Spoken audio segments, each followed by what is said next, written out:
AP assembly speaker కు మాజీ CM Jagan లేఖ రాశారు. విపక్షంలో ఎక్కువ సీట్లు ఉన్నవారికే ప్రతిపక్ష హోదా ఇవ్వాలని లేఖలో ప్రస్తావించారు. విపక్షంలో ఎక్కువ సీట్లు ఉన్నవారికే ప్రతిపక్ష హోదా ఇవ్వాలని అసెంబ్లీ రూల్స్ లో నిర్వహించారని జగన్ గుర్తు చేశారు. ప్రతిపక్ష హోదా రావాలంటే 10% సీట్లు ఉండాలని ఎక్కడా లేదని జగన్ పేర్కొన్నారు. పార్లమెంట్ ఉమ్మడి ఏపీలో ఈ నిబంధనలు పాటించలేదని చెప్పారు. ఈ లేఖలోని అంశాలను పరిశీలించాలని స్పీకర్ కు జగన్ విజ్ఞప్తి చేశారు.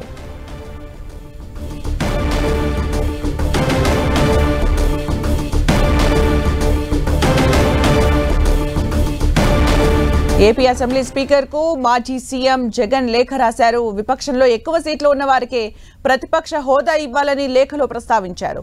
విపక్షంలో ఎక్కువ సీట్లు ఉన్న వారికే ప్రతిపక్ష హోదా ఇవ్వాలని అసెంబ్లీ రూల్స్ లో ఉందని జగన్ గుర్తు చేశారు. ప్రతిపక్ష హోదా రావాలంటే 10% సీట్లు ఉండాలని ఎక్కడా లేదని జగన్ పేర్కొన్నారు. పార్లమెంట్ ఉమ్మడి ఏపీలో ఈ నిబంధనలు పాటించలేదని చెప్పారు. ఈ లేఖలోని అంశాలను పరిశీలించాలని స్పీకర్ కు జగన్ విజ్ఞప్తి చేశారు.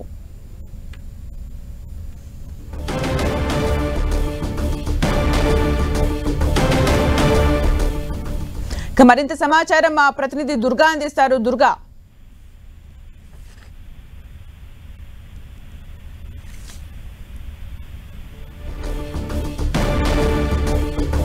వైసీపీ అధినేత మాజీ సీఎం జగన్ స్పీకర్ కు లేఖ రాశారు. ఎవరికైతే ఎక్కువగా సీట్లు ఉంటాయో వాళ్ళకి ప్రతిపక్ష హోదా ఇవ్వాలి అని అంటూ కూడా జగన్ ఈ లేఖలో పేర్కొన్నారు. 10% సీట్లు ఉండాలి అని ఎక్కడా కూడా లేదని జగన్ ఈ లేఖలో స్పష్టం చేశారు. అలాగే పార్లమెంట్లో కానీ ఉమ్మడి ఏపీలో కానీ ఈ నిబంధనలు పాటించలేదు అంటూ కూడా జగన్ లేఖలో పేర్కొన్నారు. ఇక జగన్ లేఖకు సంబంధించి మరిన్ని అప్డేట్స్ మా ప్రతినిధి దుర్గా అందిస్తారు. దుర్గా,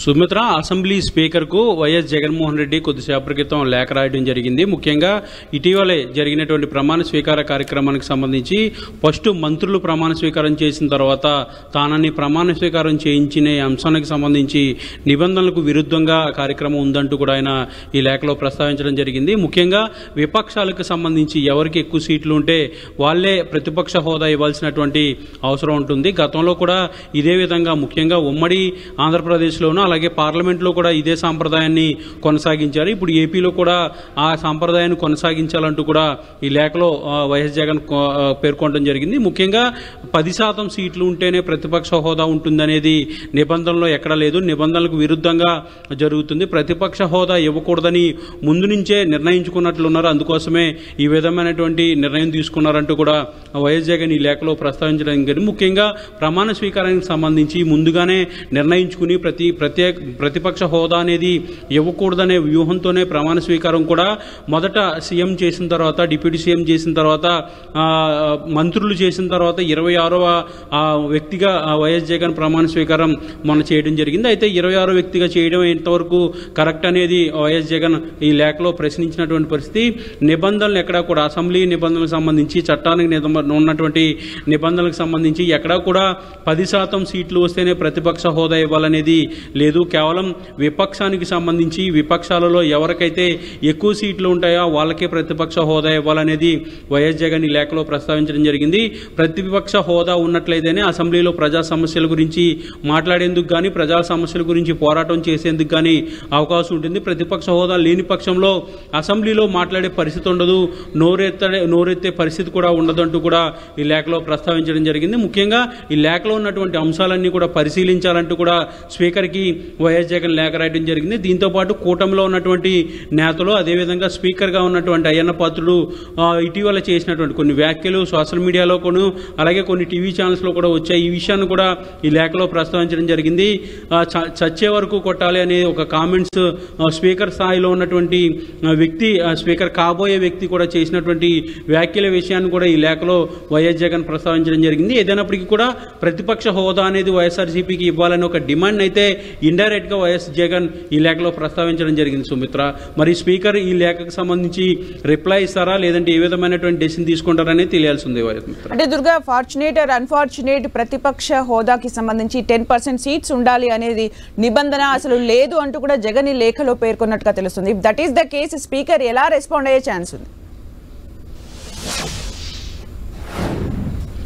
అంటే ఖచ్చితంగా గతం నుంచి కూడా వస్తున్నటువంటి సాంప్రదాయాలు ఎక్కడ కూడా ఉమ్మడి ఆంధ్రప్రదేశ్లో కానీ లేదంటే పార్లమెంట్లో కానీ ఈ 10% సీట్లు వస్తేనే ప్రతిపక్ష హోదా ఇవ్వాలనేది ఎప్పుడు కూడా నిబంధన లేదు. గతంలో కూడా ఇలా ఫాలో కాలేదు అనేది వైఎస్ జగన్ ఈ లేఖలో చెప్పడం జరిగింది. దీంతోపాటు అసెంబ్లీ నియమ నిబంధనల్లో కూడా ఖచ్చితంగా 10% సీట్లు ఉండాలని చెప్పలేదు అంటూ కూడా లేఖలో పేర్కొన్నారు. దీంతోపాటు విపక్షాలకు సంబంధించి ఏదైతే ప్రస్తుతం ఇప్పుడు కూటమిలో 3 పార్టీలు ఉన్నాయి, బీజేపీ అలాగే జనసేన తెలుగుదేశం 3 పార్టీలు ఉన్నాయి. జనసేనకు 21 అసెంబ్లీ స్థానాలు వచ్చాయి, అలాగే బీజేపీకి 8 స్థానాలు వచ్చాయి. అయితే 2 పార్టీలు కూడా పూర్తిగా కూటమిలో ఉన్నాయి, అధికార పార్టీకి సంబంధించినటువంటి కూటమిలో ఉన్నటువంటి నేపథ్యం. ఇక విపక్షానికి సంబంధించి వైఎస్ఆర్సీపీ ఒకటే పార్టీ ఉంది, 11 అసెంబ్లీ స్థానాలు ఉన్నాయి. కాబట్టి ఖచ్చితంగా ప్రతిపక్ష హోదా వైఎస్ఆర్సీపీకి ఇవ్వాలి. ప్రతిపక్ష హోదా ఇచ్చినట్లయితేనే ప్రజల సమస్యల గురించి అసెంబ్లీలో మాట్లాడే అవకాశం ఉంటుంది, మాట్లాడేందుకు గొంతు వినిపించగలుగుతాం అనేది వైఎస్ జగన్ అభిప్రాయపడుతున్నారు. ఇందులో భాగంగానే ప్రతిపక్ష హోదా విషయంలో 10% సీట్లు అవసరం లేదు, కేవలం విపక్షానికి సంబంధించి ఎక్కువ సీట్లు ఉన్నటువంటి పార్టీకి ప్రతిపక్ష హోదా ఇవ్వాలి. ఇక్కడెక్కడ కూడా రూల్ ఇలా విధంగా లేదు, గతంలో కూడా ఈ సాంప్రదాయాన్ని పాటించలేదు అనేది వైఎస్ జగన్ లేఖలో ప్రస్తావించారు. అయితే స్పీకర్ ఈ విషయానికి సంబంధించి పరిశీలించిన తర్వాత ఏం చేస్తారనే దానికి సంబంధించి కూడా తన నిర్ణయాన్ని ప్రకటించే అవకాశం అయితే కనిపిస్తుంది. Sumitra, thank you Durga for the updates.